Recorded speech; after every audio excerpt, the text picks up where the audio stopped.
नमस्ते ट्रेडर्स, मैं ओंकार श्रीवास्तव। स्वागत है आपका अपने यूट्यूब चैनल समृद्धि कंसल्टिंग पे। तो आज हम जैसे मैं आपने थंबनेल देखा होगा, मैंने एक ट्रेड लिया था पिछले हफ्ते आर पावर में फ्राइडे को। उसका ट्रेड में हम एनालिसिस करेंगे और जो क्या एनालिसिस करके मैंने वो ट्रेड इनिशिएट किया और अभी ट्रेल कर रहा हूँ। इंट्राडे ट्रेड था, उसको कन्वर्ट करके अभी होल्डिंग में ले गया हूँ। उसके बाद हम देखेंगे मार्केट का आउटलुक और कुछ मैंने स्टॉक्स आइडेंटिफाई किए हैं स्विंग के लिए, वो भी हम देखेंगे। तो चलिए चढ़ते हैं चार्ट्स पे। जैसे कि आप देख सकते हैं यहाँ ये आर पावर का चार्ट ओपन है।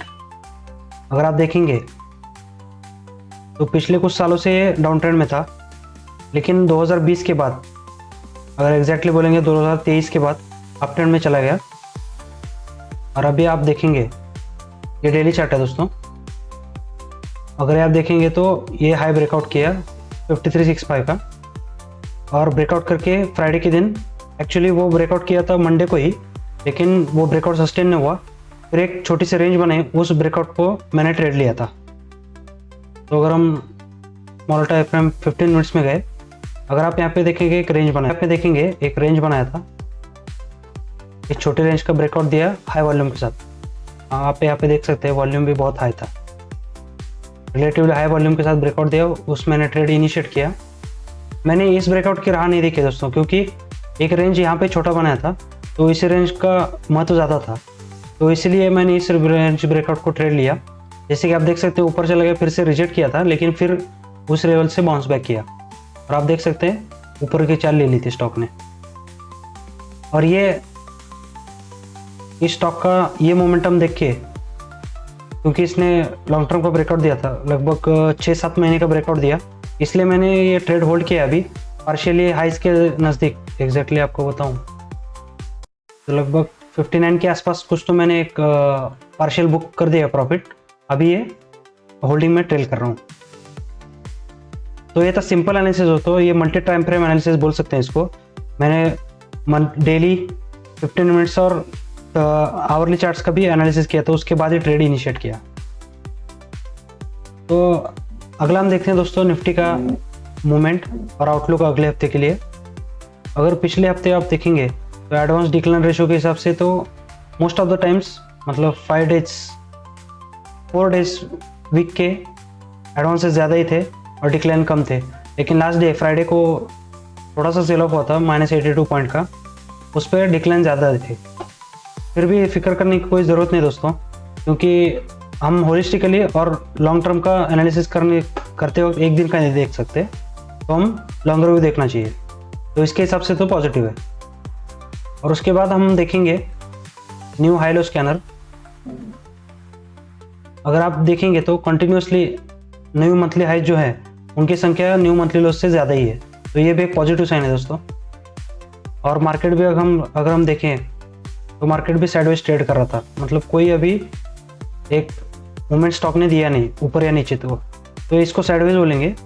और बाद में अगर ब्रेकडाउन हुआ इस लेवल्स का, 24,400 को हम अप्रोक्सीमेट कंसिडर करेंगे और 25,500, ये दो लेवल हम वॉच कर सकते हैं।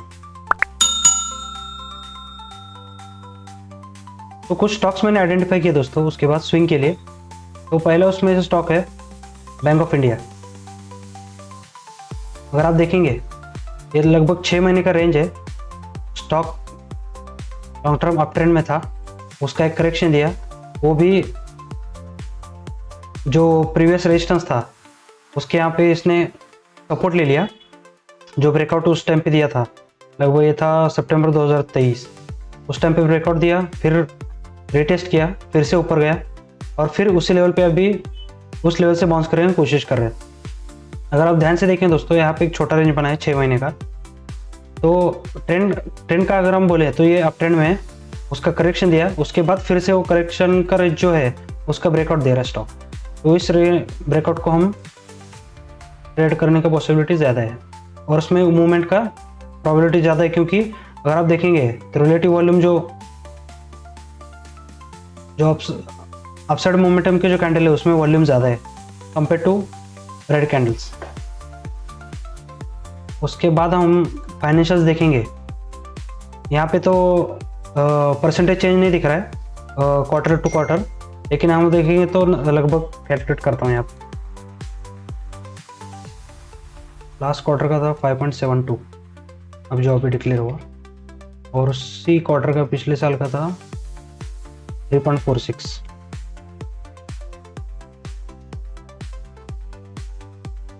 तो 65% ये चेंज बोल सकते हैं हम।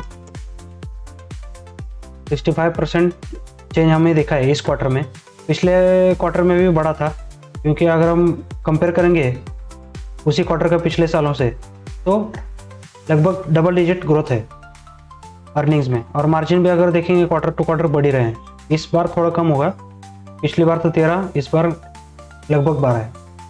तो मार्जिन भी अच्छे हैं और टेक्निकली ब्रेकआउट भी दिया है, अर्निंग्स भी अच्छे हैं। तो इस हिसाब से ये स्टॉक बहुत अच्छा है। और अगर आप देखेंगे तो बैंकिंग के स्टॉक्स बढ़ रहे हैं, उस मोमेंटम के साथ हमने ये स्टॉक आइडेंटिफाई किया है। अगर पूरे सेक्टर के साथ ये इसका भी बढ़ने का प्रोबेबिलिटी ज़्यादा है। अगला स्टॉक है दोस्तों वारी एनर्जीज। ये रिलेटिवली नया स्टॉक है। ये 30 अक्टूबर 2024 को ही लिस्टिंग हुआ था इसका।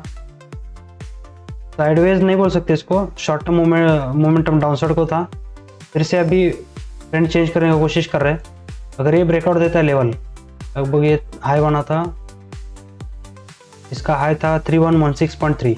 अगर इसका ब्रेकआउट देता है तो इसमें अपसाइड मोमेंटम आ सकता है। और फंडामेंटली हम अगर देखें तो मार्जिन्स कंटिन्यूसली बढ़ रहा है, डबल डिजिट है। और इसका अर्निंग्स भी देखेंगे तो ट्रिपल डिजिट पिछले क्वार्टर में था, इस क्वार्टर में डबल डिजिट ग्रोथ है। मतलब मार्जिन और अर्निंग्स दोनों का भी ग्रोथ है। टेक्निकली ब्रेकआउट को ट्रेड किया जा सकता है। तो ये था दोस्तों इस हफ्ते का आउटलुक। मैंने ट्रेड कैसे एनालिस कर, तो ये भी आपने देखा। और मैंने जो स्टॉक्स आइडेंटिफाई है उसके आप वॉच लिस्ट में डाल सकते हैं। बाकी जो मैंने स्टॉक बोले वो एजुकेशनल पर्पज़ के लिए थे। आपको खुद अपना रिस्क एनालाइज करना पड़ेगा, उसके बाद ही आप ट्रेड ले सकते हैं। तो इस हफ्ते के लिए इतना ही दोस्तों, थैंक यू।